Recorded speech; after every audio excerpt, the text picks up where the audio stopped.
வண்டி பீட்டு. இந்த வண்டியில் கஸ்டமரோட கம்ப்ளைண்ட் என்ன, ஒரு வித்தியாசமான கம்ப்ளைண்ட்டு. வண்டியை ஸ்டார்ட் பண்ணி ஒரு 5-6 கிலோமீட்டர்ஸ் வரைக்கும் எந்த பிரச்சனை இல்லைங்கிறாங்க. அதுக்கப்புறம் தான் ப்ராப்ளமே ஸ்டார்ட் ஆகுது அப்படிங்கிறாங்க. அப்போ சொல்ல நல்லா போகுது. ஒரு 5 கிலோமீட்டர் போச்சுன்னா அப்படியே வண்டி உதிருதா? உதிருது. பிக்கப் ட்ராப் ஆகிடுதுப்போ. பிக்கப் ட்ராப் ஆகுது.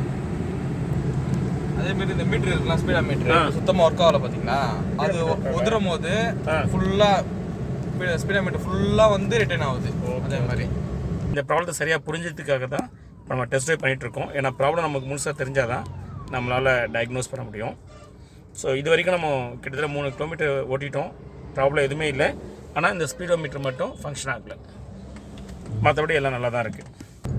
இந்த ஸ்பீடோ மீட்டர் நீடல் வந்து பாருங்கள், மேலே கீழே போயிட்டு வருது. இப்போ எப்படி இருக்குது? பிக்கப்பு நார்மலாக இருக்கா? இப்போ நார்மலாக தான் இருக்குது. இப்போ நார்மலாக தான் இருக்குது. இந்த வண்டியில் என்ன ப்ராப்ளம் அப்படிங்கிறத புரிஞ்சிக்கிறதுக்கே டைம் நிறைய எடுத்துக்கிறது. வண்டி கிட்டத்தட்ட ஒரு 40 to 50 கிலோமீட்டர் ஸ்பீடில் போகிறோம். ஆனாலுமே ஸ்பீடோ மீட்ரு 0 தான் காட்டுது. திடீர்னு சில நேரம் வந்து பார்த்தீங்கன்னா ஸ்பீடோ மீட்டர் ஃப்ளக்சுவேஷன் ஆகுது.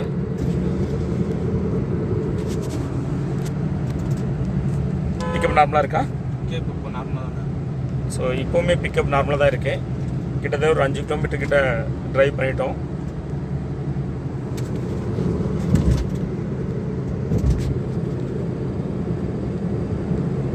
வண்டி ஏபிஎஸ் வண்டி அது? வண்டி ஏபிஎஸ் கிடையாது. நான் ஏபிஎஸ்ஸா? நான் ஏபிஎஸ் தான். கிட்டத்தட்ட ஒரு 6 கிலோமீட்டர் வரைக்கும் ட்ரைவ் பண்ணிட்டோம். இந்த நீடில் ஃப்ளக்சுவேஷனுமே வந்து பார்த்தோன்னா பர்மனெண்ட்டாக வர்றதில்லை, ரேண்டமாக வருது. எப்போ வருதுன்னு தெரியல. சரி, இந்த ஃப்ளக்சுவேஷன் வரும்போதெல்லாம் வந்து பவர் ட்ராப் ஆகுது அப்படின்னு நம்ம முடிவு பண்ண முடியல. ஏன்னா இது வரைக்கும் நல்லா தான் வந்துட்டுருக்கு. பிக்கப்பில் எதுவும் ட்ராப் ஆகலை. ஆனால் இன்பிட்வீனில் ஒரு 3-4 டைம் வந்து ஃப்ளக்சுவேஷன் நடந்துச்சு. அப்படி நடந்தாலுமே இந்த 140க்கெலாம் போயிட்டு ரிட்டர்ன் ஆகலை. சம்திங் ஒரு 40 அந்த அளவுக்கு தான் ஃப்ளக்சுவேஷன் ஆச்சு. ஆனால் இதுக்கு முன்னாடி 140லாம் போயிட்டு வந்திருக்கு அப்படிங்கிறாங்க. அப்போ எப்போ இது 140 போயிட்டு வருங்கிறது தெரியல. ப்ராப்ளி பிக்கப் ட்ராப் ஆகும்போது தான் 140 போயிட்டு வருதா என்னன்னு தெரியல. ஸோ அதான் நம்ம ஸ்டடி பண்ணிகிட்ருக்கோம். இப்போ ஒரு டைம் கார் உதிருச்சு, இப்படியே உதிருச்சு. நல்லாவே ஃபீல் பண்ண முடிஞ்சது. ஆனால் அந்த டைமில் என்னால் கேப்சர் பண்ண முடியல இந்த ஸ்பீடோ மீட்டர் எப்படி பிஹேவ் பண்ணுதுன்னு. இப்போ டிரைவர் பார்த்து வச்சா என்ன அப்படியே வைப்ரேஷன் ஆச்சு. கரெக்டாக ஸ்பீடோ மீட்டர் மேலே கீழே போயிட்டு வந்துச்சு. அந்த டைமில் எவ்வளோ போயிட்டு வந்துருக்கும் கார்த்திக்? வந்துச்சுன்னா ஒரு 80 கிட்ட வந்துச்சு. ஓகே, அவர் என்ன சொன்னார்னா 0 to 80 வரைக்கும் வந்து போயிட்டு வந்துச்சு இந்த முள் அப்படின்னாரு. எப்போ அப்படின்னா இந்த வண்டியில் நான் எங்களுக்கு வைப்ரேஷன் ஃபீல் ஆகும்போதே. ஸோ இப்போ நான் கண்டினியூஸாக பார்க்குறேன். இப்போ வைப்ரேஷன்ஸ் இல்லை. ஒரு விஷயம் என்னென்னா, வண்டியில் வைப்ரேஷன் வரும்போது இந்த ஸ்பீடோமீட்டர் நீடில் வந்து பார்த்தீங்கன்னா ஒரு 70-80 அந்த மாதிரி போயிட்டு வருது அப்படிங்கிறது தான் இப்போ நமக்கான அப்சர்வேஷன்ஸாக இருக்கேன். ஸோ இப்போ நான் க்ளோஸாக கண்டினியூஸாக நான் வந்து வாட்ச் பண்ணுறேன். இந்த முள்ளை எவ்வளோ தூரம் போயிட்டு வருது, அதே டைமில் இந்த வைப்ரேஷன்ஸ் வருதா அப்படிங்கிறத ரிப்பீட்டபிலிட்டி இருக்கான்னு செக் பண்ணுறேன். இந்த ப்ராப்ளமும் கண்டினியூஸாக வந்து பார்த்தீங்கன்னா வரமாட்டேங்குது. ஒரு விஷயம் என்னென்னு கேட்டிங்கன்னா, ஒரு 5-6 கிலோமீட்டர் போனதுக்கப்புறம் தான் இந்த வைப்ரேஷன்ஸ் வருது, அது வரைக்கும் வரல அப்படிங்கிறது மட்டும் க்ளீனாக தெரியுது. ஆனால் ஒரு 5-6 கிலோமீட்டர் போனதுக்கப்புறம் கன்சிஸ்டன்ஸாக அந்த வைப்ரேஷன்ஸ் வருதா அப்படின்னு பார்த்தா அந்த மாதிரிலாம் வரல, ரேண்டமாக தான் வருது. இந்த பீட்டு உண்மையிலேயே ரொம்ப சேலஞ்சிங்காக இருக்குது. ஏன்னா ப்ராப்ளத்தை முழுசாக புரிஞ்சுக்கிறதுக்கு ரொம்ப கஷ்டப்பட வேண்டியதாக இருக்குது. கிட்டத்தட்ட ஒரு 9 கிலோமீட்டர் கிட்ட ட்ரைவ் பண்ணிட்டோம். ஒரே ஒரு டைம் மட்டும்தான் நம்மளோட கார் வைப்ரேஷன் ஆச்சு. அந்த டைமில் நீடில் வந்து பார்த்தீங்கன்னா 0 to 80 km/h அப்படிங்கிற மாதிரி நீடில் போயிட்டு வந்துச்சு. ஸோ அதுக்கப்புறம் இன்னும் வரல. இந்த ப்ராப்ளத்தை நம்ம முழுசாக அண்டர்ஸ்டாண்ட் பண்ணிக்கிறதுக்கு ரொம்ப டைம் எடுத்துக்குது. அதனால தான் நான் கஸ்டமருக்கு எல்லாருக்கும் சொல்கிறது, இந்த மாதிரி எப்போச்சும் ரேண்டமாக ப்ராப்ளம் வந்தது அப்படின்னா இந்த ப்ராப்ளத்தை புரிஞ்சிக்கிறதும் அதை டயக்னோஸ் பண்ணுறதும் ரொம்ப டைம் எடுத்துக்கும், சேலஞ்சிங்காகவும் இருக்கும். 80 கிட்ட பாருங்கள். ஸோ மேலே போயிட்டு வருது. இப்போ அதிருது. இப்போ எப்போல்லாம் இந்த நீடில் மேலே போயிட்டு வருதோ அப்போல்லாம் வண்டி அதிருது. இது என்னால் உணர முடியுது. ஸோ உங்களுக்கு வீடியோவில் நான் கேப்சர் பண்ணி காட்ட முடியாது அந்த வைப்ரேஷன்ஸை.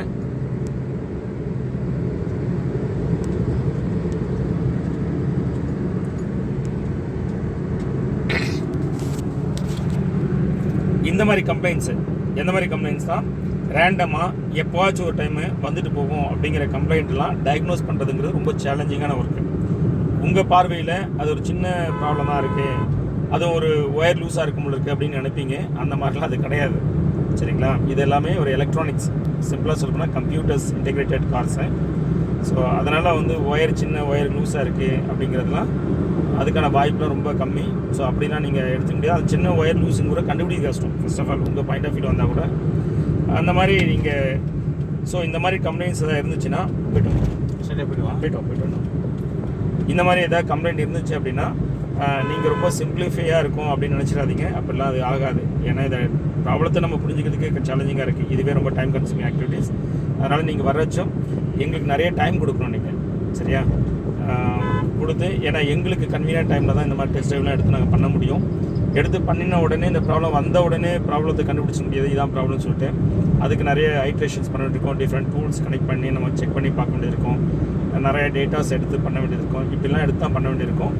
ஸோ இப்படிலாம் தான் இதை நம்ம டயக்னோஸ் பண்ண வேண்டியிருக்கோம். ஸோ உங்ககிட்ட என்ன சொல்கிறதுனா, நீங்கள் சின்ன ப்ராப்ளம் சொல்லிவிட்டு நீங்கள் மனநிலைமையில் வந்தீங்க அப்படின்னா என்ன மனநிலைமை வருவீங்க, வந்துட்டு உடனே ரிப்பேர் பண்ணி எடுத்துக்கலான்னு நினைப்பீங்க.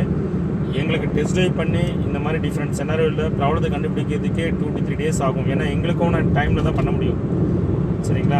இதுக்கே 2-3 days ஆகும் அப்படின்னா அதுக்கப்புறம் அந்த ப்ராப்ளத்துக்கான காசஸை கண்டுபிடிச்சி அதில் என்ன பார்ட் ரீப்ளேஸ் பண்ணோம் அப்படிங்கிறதுலாம் கொஞ்சம் டைம் எடுத்து தான் செய்யும், சரிங்களா. ஸோ மேஜர் ப்ராப்ளம் தான் நீங்கள் ஈஸியாக சால்வ் பண்ணுவோம். எக்ஸாம்பிள் வண்டி ஸ்டார்ட்டே ஆகலை அப்படின்னா அதெல்லாம் கூட ஓரளவு சீக்கிரம் செஞ்சிடலாம். இந்த மாதிரி ப்ராப்ளத்தை கண்டுபிடிக்கிறதுக்கே 2-3 days. ஏன்னா எங்கள் கன்வீனியன்ட் டைம் தான் ஓட்டி போகணும். இப்போ கிட்டத்தட்ட வந்து பார்த்தீங்கன்னா ஒரு 2-3 மணி நேரம் ஓட்டிகிட்ருக்கோம், சரிங்களா.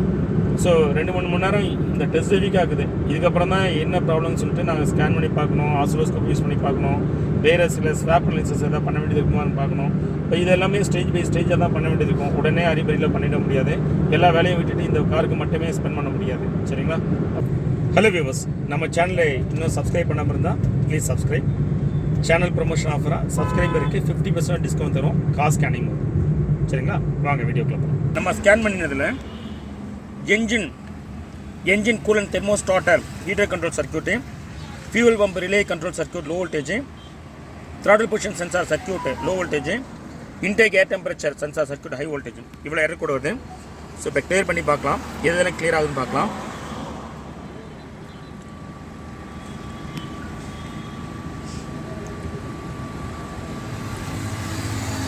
ஸோ லெஃப்ட் அவுட் வந்து பார்த்தீங்கன்னா இன்டேக் ஏர் temperature sensor circuit high voltage, இது மட்டும் தான் லெஃப்ட் அவுட் இருக்குது. இப்போ வண்டி என்ஜின் ஐடில் ரன்னிங்கில் ஓடிட்டு இருக்கிறச்சா இன்டேக் ஏர் டெம்பரேச்சர் சென்சார் வந்து 40 டிகிரி செல்சியஸ் காட்டுது. தென் வோல்டேஜில் பார்க்கும்போது 5 வோல்டேஜ் காட்டுது. இப்போ இந்த டேட்டாவை நம்ம இன்ஃபர் பண்ணி பார்த்தா ஓப்பன் சர்க்யூட்னா அது ஒரு பொருள். ஸோ இப்போ போய் நம்ம சென்சார் செக் பண்ணுவோம், ஓப்பன் சர்க்யூட்டில் இருக்கான்னு செக் பண்ணுவோம். ஓப்பன் சர்க்யூட்னா சென்சார் ப்ராப்ளம் இருந்தாலும் ஓப்பன் சர்க்யூட் காட்டும். சர்க்யூட்டு அதாவது wiring circuit between sensor and ECM இருந்தாலும் ஓப்பன் சர்க்யூட் காட்டும். இசிஎம்மில் ப்ராப்ளம் இருந்தாலும் நமக்கு ஓப்பன் சர்க்யூட் காட்டும். ஃபர்ஸ்ட் ஆஃப் ஆல் இப்போ நமக்கு சொல்கிறது எளிமையானது என்னென்னா ஒயரிங் சர்க்யூட் இன்டெகிரேட் செக் பண்ணுறதா ஈஸி, சரியா. அதான் நம்ம குயிக்காக பார்க்க முடியும். So wiring circuit integrate check பண்ணிடலாம். இப்போ நம்ம ஏர் இன்டேக் டெம்பரேச்சர் சென்சார் எங்கே இருக்குன்னு நம்ம இந்த வண்டியில் பார்ப்போம். ஸோ பொதுவாக வந்து பார்த்தீங்கன்னா என்னென்னா இதுதான் வந்து ஏர் ஃபில்ட்ரு. இப்போ ஏர் ஃபில்ட்ரு வழியாக தான் நமக்கு வந்து ஏர் போகுது. ஸோ இதில் தான் நமக்கு வந்து பார்த்தீங்கன்னா டெம்பரேச்சர் சென்சார் கனெக்ட் ஆகிருக்கும். இப்படியே வருவோம், எங்கே இருக்குன்னு பார்ப்போம். இங்கே பாருங்கள், சரியா. ஸோ இங்கே இதுதான் ஏர் இன்டேக் டெம்பரேச்சர் சென்சாரு. ஆனால் இங்கே கப்ளரே காணும், அதாவது இங்கே கனெக்ட் பண்ணவே காணலை, சரியா, டிஸ்கனெக்டில் இருக்குது. அப்போது எனக்கு தெரிஞ்சு நம்ம வந்து ப்ராப்ளத்தை நெருங்கிட்டுன்னு நினைக்கிறேன். இதனுடைய கப்ளர் எங்கே இருக்குது? ஸோ இதனுடைய கப்ளர் எங்கே இருக்குன்னு தேடி கண்டுபிடிப்போம். எனக்கு இந்த கனெக்டரை கனெக்ட் பண்ணால் அந்த ப்ராப்ளம் சால்வ் ஆகிடுன்னு நினைக்கிறேன். ஸோ கனெக்டரை எடுத்தாச்சு நம்ம. இப்போ கனெக்ட் பண்ணிட்டோம். ஸோ இப்போ வந்து நான் வந்து எரர் கோடு இருக்கான்னு பார்க்குறேன். இப்போ 2 டிடிஸ் கூட வந்துருச்சு. இது உண்மையிலே எனக்கு சர்ப்ரைஸாக தான் இருக்குது. ஏன்னா இதுக்கு தான் ஒர்க் பண்ணிட்டு இருந்தேன். இப்போ புதுசாக இது ஜென்ரேட் ஆகிருக்கு. இப்போ முதல்ல இது கிளியர் ஆகிடுதான்னு பார்க்குறேன். ஏன்னா இது கண்டிப்பாக கிளியர் ஆகணும். ஏன்னா இப்போ நம்ம ஒர்க் பண்ணியிருக்கோம், இது கிளியர் ஆகிடணும்.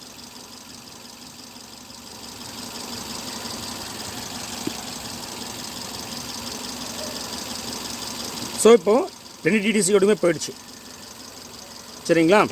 நான் இப்போ கம்ப்ளீட்டாக ப்ராப்ளம் சால்வ் ஆகிடுச்சு முடிவுக்கு வர மாட்டேன். ஏன்னா டிடிசி கூட இல்லைன்றதுனால ஏன்னா டெஸ்ட் ட்ரைவ் பண்ணி பார்க்க வேண்டியிருக்கும். ஏன்னா நமக்கு இந்த ப்ராப்ளம் சால்வ் ஆகிடுச்சு எனக்கு கன்ஃபார்மாக தெரியும், அதில் எந்த டவுட்டுமே இல்லை. ஏன்னா நம்ம லைவ் பேராமீட்டர் செக் பண்ணி பார்த்துருவோம்.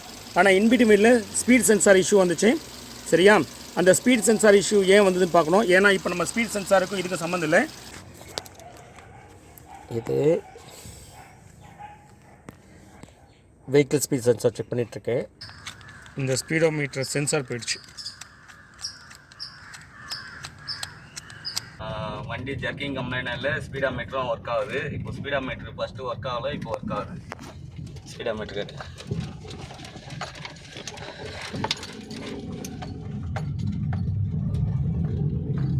இப்போ காட்டு 40ல் போகுது. ஸ்பீடாமீட்டர் வந்து